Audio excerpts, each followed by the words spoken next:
The Celtics are off to a great start to the season. At 16-3, they're just one win away from the one-seeded Cavaliers. What's really impressive about this great start is that the Celtics have done all this without Kristaps Porzingis. KP was a huge part of the Celtics' success last season. He averaged 20 points and 7 rebounds, and he torched the Mavericks in the finals, which helped Boston to win the series and win the championship. Unfortunately, he also suffered a torn ankle that he had to get surgery on back in late June in the finals.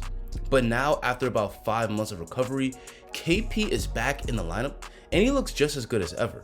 In just 23 minutes against the Clippers, he had 16 points, 6 rebounds, and 2 blocks. And against the Bulls, he drops 21 points and 8 rebounds in just 25 minutes.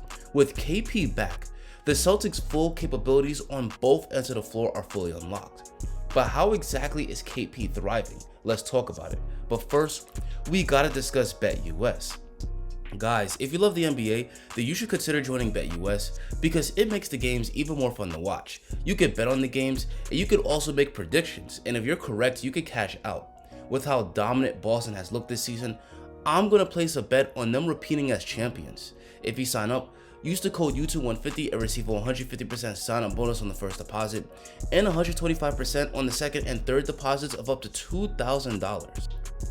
Now back to Porzingis. With KP back in the lineup, the Celtics offense, which already ranks number 1 in the NBA this season, is even deadlier. The combination of the Jays' incredible scoring and playmaking, along with the Celtics' insanely good 3-point shooting and ball movement, makes them really tough to guard. Now teams also have to account for the Celtics' 7'3" Latvian big man who's also capable of taking over games. Porzingis is one of the best post-up bigs in the game, and the Celtics love dumping the ball to him down low and letting him go to work. Here KP runs the floor on the fast break and gets Zach LaVine pinned. Holiday dumps the ball down low to him, and there's nothing LaVine can do to stop Porzingis from finishing with the hook shot. With KP on the floor, it makes it a lot easier for the Celtics to punish teams that defend them with switch defense. On this play, the Bulls switch this ball screen, Josh Giddey ends up on Porzingis, and the Celtics know exactly what to do. Porzingis gets down low in the post, Jaylen Brown gets it down to him, and KP immediately goes to work. Porzingis' combination of height, strength, footwork, and shooting touch makes him completely overwhelming for smaller players in the post. All they can really do is either foul or watch as KP scores over them effortlessly. So having KP exploit mismatches down low is pretty much automatic points. Another big benefit of KP back in the lineup is his 3-point shooting. KP is a knockdown shooter and he's got deep range, with many of his makes coming from way behind the line. Getting a hand up doesn't really bother him because at 7'3", he can easily shoot over defenders. KP's 3-point shooting opens up the floor for the Celtics offense. Because he can shoot, this forces big men out of the paint to guard him, and this allows his teammates to score much easier by driving and cutting to the basket with no center to protect the paint.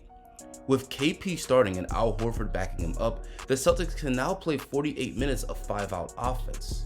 He's also a deadly scorer in the pick and roll. On this play, KP screens for Tatum, pops out to the 3-point line, Tatum dishes it to KP, and he drains the 3 from up top.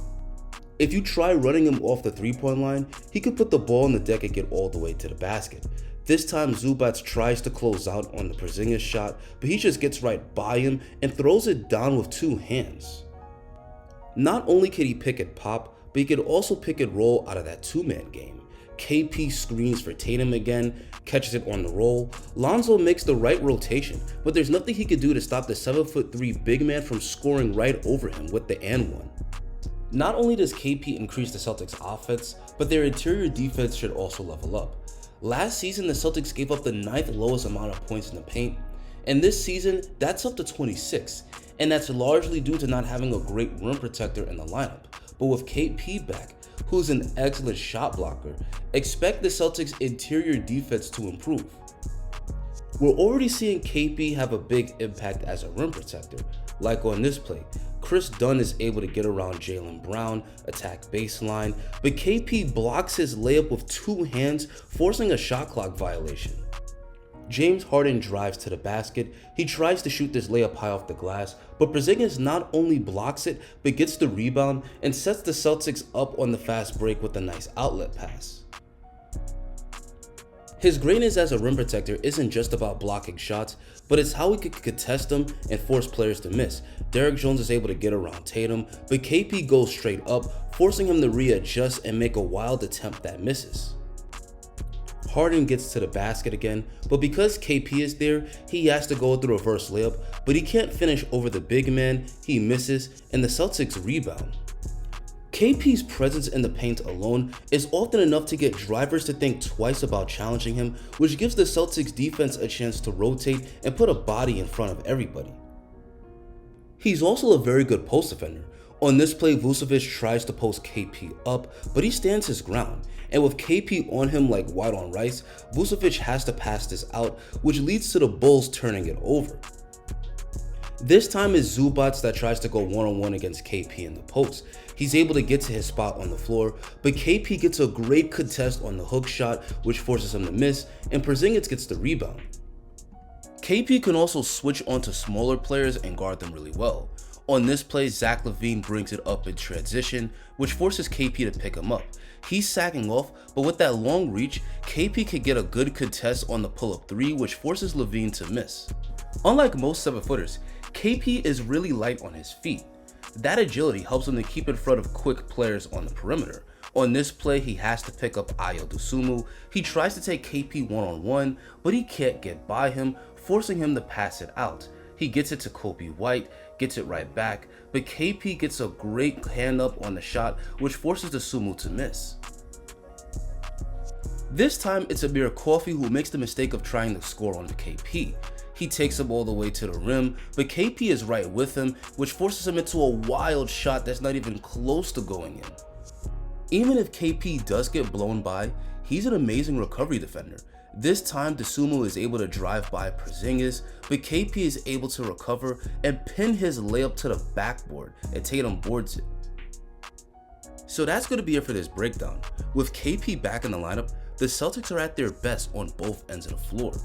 If the Celtics could stay healthy, winning the 2025 title seems like a foregone conclusion. But now I want to hear from you guys. What do you think of how Porzingis has played since returning to the lineup? Do you think that any team stands a chance against the Celtics in a 7-game series? Let me see your thoughts down below in the comment section. Guys, I'm going to continue to talk about the Celtics all season long, so if you enjoyed this breakdown and want to see more just like it, consider hitting that subscribe button. To see why Payton Pritchard could end up winning the 6th Man of the Year, check out this video right here.